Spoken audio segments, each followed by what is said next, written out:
So this is a little bit of help on, this is chords, all right, in the practice exam. How to lay them out. So tick one box to name each of the 3 marked chords. The key is G major. So instantly, what we do is write out the G major scale. All right, G, A, B, C, D, E, F sharp, G. Don't forget the F sharp. Now, in grade 5, the only chords we need to be using are chord 1, chord 2, chord 4, and chord 5. All right, we write out the full scale, as you'll see in a minute. We need to make sure we're only using notes from the scale. So it's just a safety net. So now you've written your chord degrees underneath. You're going to build your triads. So G, B, D, A, C, E, C, E, G, D, F sharp, A. All right, and it's F sharp because the scale of G major has an F sharp in it.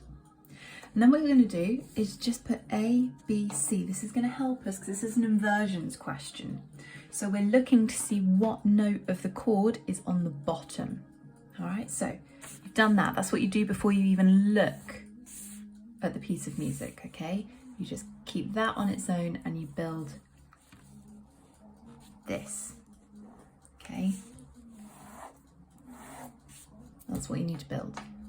Now, what you do, you still see that?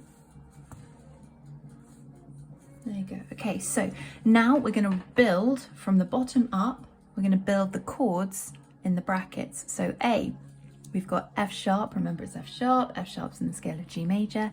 F sharp, A, D. Then we're going to build the next one. I'd build them first, then answer them.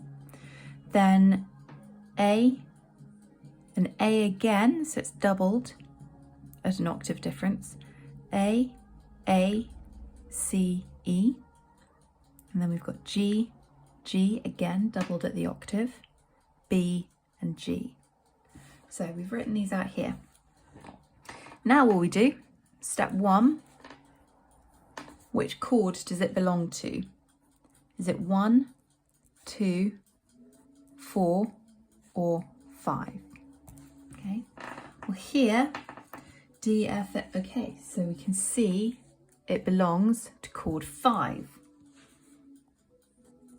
Step number 2, what note is on the bottom? F sharp is on the bottom.